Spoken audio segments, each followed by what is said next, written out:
Today I'm going to share with you our family's absolute favorite breakfast recipe. Can you tell by this cookbook how much we love this recipe? My ex-husband's grandma gave me this cookbook when I was a 20-year-old little brand new Mormon trad wifey, and it's one of my treasures because I hate him, but I really loved her. You guys, look at this. Including more semi-trucks, didn't slow down and crashed into others. Multiple vehicles were racing other vehicles. This sexy guy just randomly reads me the news while I'm cooking. I love it. And here's Kevin and his granddad who just passed away. And this isn't just random information that I'm throwing at you in this video. Kevin and I are having a caramel off today in the kitchen. I am making my ex-husband's dead grandma's caramel recipe in this pot here.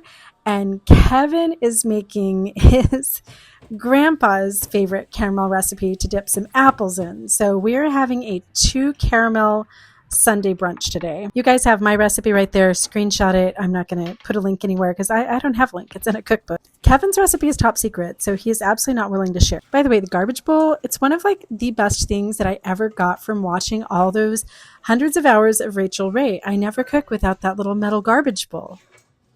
And you guys also know that I never cook without my Mexican vanilla. We're kind of, I don't know, we're really hooked on the Mexican vanilla. I don't know if it's an Arizona thing, but here goes the Mexican vanilla. Look at the color of the caramel. This is the perfect golden color for pouring it over the top of your breakfast.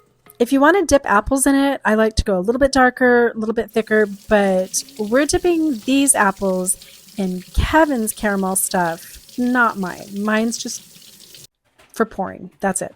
You'll notice too that I'm not actually sharing Kevin's caramel recipe because he's kept it top secret for all these years. At Christmas time, he's an educator and he whips up batches and takes them to all the staff at his school with a bunch of apples because it's such a cool teacher thing, you know, teachers and their apples.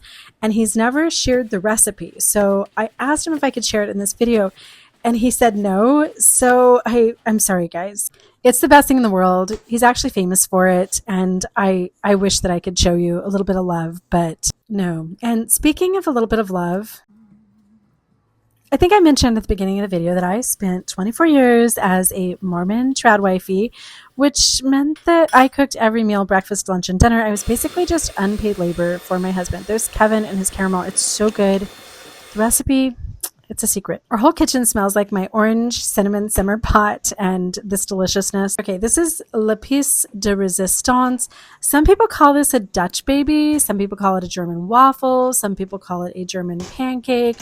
Whatever you call it, it is the single best thing that a human being can eat for breakfast. Also, probably not super fat-free, but you gotta live a little bit on Sundays once in a while. Enjoy your life. Anyway, in my former life, I did all the cooking, and then I divorced that jerk, and now I'm with this beautiful man, and if I'm in the kitchen, he's in the kitchen, unless it's his day to cook, which is 2 days a week, and I only cook 2 days a week. Then we do leftovers and go out to eat the other 3 days.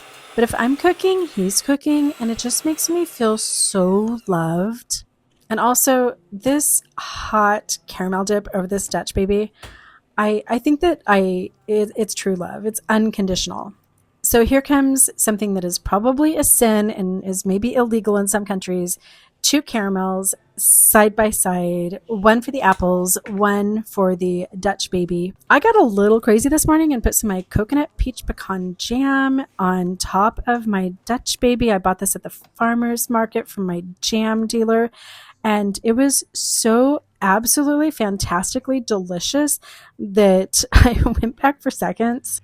You guys, just, oh my gosh. The kids refused to tell us who the winner of the caramel competition was. I feel like it was probably Kev. It doesn't matter. It was a 2 caramel morning and I'm happy.